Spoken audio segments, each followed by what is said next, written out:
जिंदाबाद जिंदाबाद जिंदाबाद जिंदाबाद भैया जिंदाबाद जिंदाबाद जिंदाबाद प्रधानी यादव जिंदाबाद जिंदाबाद जिंदाबाद भैया जिंदाबाद जिंदाबाद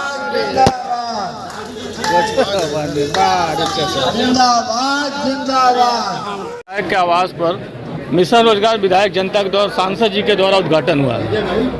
बेरोजगारी के इस दौर में कितना कारगर होगा ये रोजगार? कोई भी अच्छा काम करने के लिए जब कोई पहल करता है तो उसे अच्छी उम्मीद रखनी चाहिए, उसका हौसला बढ़ाना। बाकी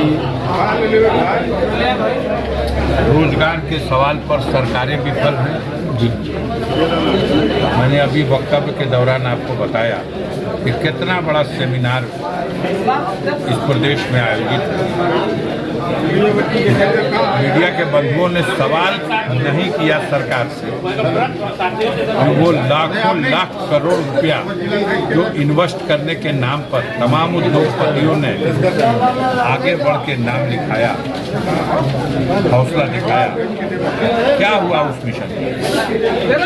अभी तो ये मिशन आज इन्होंने एक प्रयास प्रारंभ किया, एक सीमित दायरे में विधानसभा क्षेत्र सैदपुर के अंतर्गत पढ़े लिखे बेरोजगार नौजवानों को कारखानों में जहां आवश्यकता है उनको कर्मचारी के और जहां इनकी आवश्यकता है रोजगार की, इसमें सामंजस्य बनाने का काम करेंगे अंकित भारती के पिता ओपी भारती जी, क्योंकि उन्होंने सारा जीवन अपना इसी काम में लगाया है। वो एक श्रम अधिकारी की हैसियत से वरिष्ठ पद पर, गैजेटेड पद पर सेवा किए हैं। काफ़ी बड़ी पहचान है उनकी। उन्होंने तमाम लोगों से बातें कर रखी हैं, कंपनियों के जीएम से, प्राइवेट कंपनियों के सीईओ से, और उन लोगों की आवश्यकताएं हैं और इनके क्षेत्र के नौजवानों की ये समस्याएं हैं। इन दोनों को ऐसा सामंजस्य बनाएंगे कि हमें उम्मीद है कि सफलता मिलेगी, गरीबों को रोजगार मिलेगा। चुनाव की घोषणा हुई है सर महाराष्ट्र की, यूपी में 9, अयोध्या की जो सीट है मिल्कीपुर में होंगे चुनाव। इस बार उपचुनाव में 9 क्यों कह रहे हैं? 10 ना? अयोध्या की घोषणा भी नहीं हुई है। हाँ, 9 का ही दिया है। अयोध्या दिया गया तो अभी परसों बहराइच में जो मूर्ति विसर्जन हुआ है, एकदम सही वातावरण जब बन गया तब घोषणा हुई है, लेकिन जनता ठान के बैठी हुई है जब भी मौका मिलेगा सरकार के खिलाफ मतदान होगा। सरकार की नीतियों से, सरकार के कार्यक्रम से जनता ऊब चुकी है। कानून व्यवस्था की बद से बदतर स्थिति, अपराधों में बेतहाशा वृद्धि, महंगाई, बेरोजगारी, भ्रष्टाचार, इन सब सवालों को लेकर जनता मन बनाए बैठी है और सिर्फ बकवास और समाज को बांटने का एक प्रयास, इसके अलावा सरकार और कर क्या? अपनी विफलताओं को भी अपनी उपलब्धि बताती है। ये इस सरकार के, हालांकि जनता सब कुछ समझ रही है। अब डर के मारे कोई कैमरे पे खुले ना, लेकिन हकीकत तो अभी 4 जून को सामने आया। जहां पूछा जाता था, आप पूछते थे कि साहब आप लोग 400 पार का नारा कैसे दे रहे हैं, तो हमारे सरकार के मुखिया कहते थे 80 तो उत्तर प्रदेश से हम ही दे रहे हैं। अरे भाई, एक आध तो छोड़ दीजिए।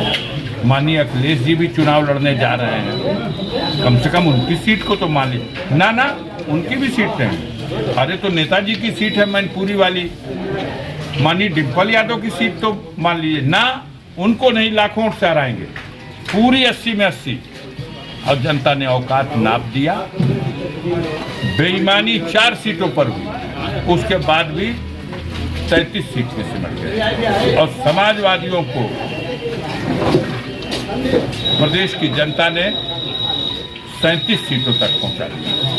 सहयोगी दल को 6 सीटें और मिली। और भारतीय जनता पार्टी भली भांति समझ चुकी है, क्योंकि रिक्त सीटों पर चुनाव सबके साथ ही यूपी में हो गया, लेकिन डर था, खौफ था, इसलिए यूपी का चुनाव रोका गया।